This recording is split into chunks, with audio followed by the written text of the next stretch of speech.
விநாயகர் வந்தார் உலகம் நிம்மதி கண்டது.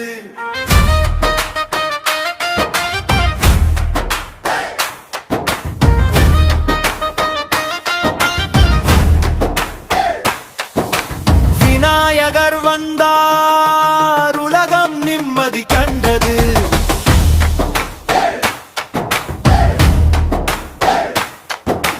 விக்னேஸ்வரர் தோன்றினார், வினைகள் நீங்கிட நின்றது. விநாயகர் வந்தார் உலகம் நிம்மதி கண்டது.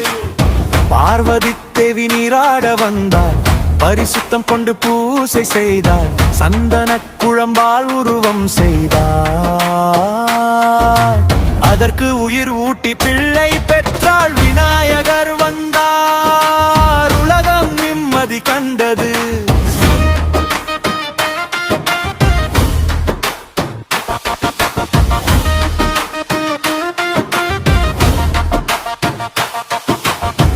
உள்ளே யாரும் வரக்கூடாது, உத்தரவு கொடுத்தாள் தாயே நன்றாக. அந்த நேரம் சிவன் வந்தாரே, அனுமதி இல்லை என பிள்ளை சொன்னாரே.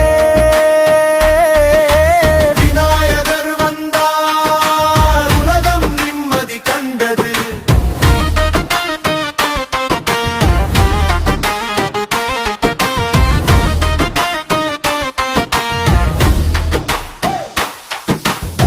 கோபம் கொண்டு சிவன் வாளை எடுத்தார், பிள்ளையாரின் தலையை வெட்டினார். தேவி வந்து கண்டு துயர்ந்தாள், காளியாகி மூவுலகை அதிர்த்தார். விநாயகர் வந்தார் உலகம் நிம்மதி கண்டது.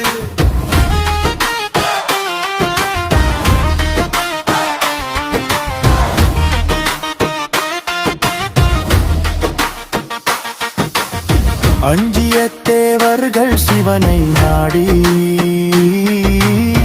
அம்மை சாந்தம் பெறச் செய்கின்றார்கள். அப்பொழுது சிவன் கணங்களை அனுப்பி வடதிசையில் சென்ற நரியானை பார்த்து, யானை தலை கொண்டு வந்தனர் அங்கே. சிவன் அதை கொண்டு பிள்ளையார் தலையில் வைத்தார். உயிரூட்டி கணேசன் நானார், அன்னை பார்வதி தழுவிக் கொண்டார். அந்த நாளை சதுர்த்தியானது, அதிலிருந்தே விநாயகர் தினமானது.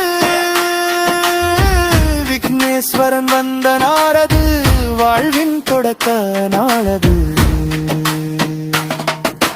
விநாயகர் வந்தார், வினைகள் நீங்கிட வந்தார், வாழ்வை வழி நடத்த வந்தார். விநாயகர் வந்தார் உலகம் நிம்மதி கண்டது.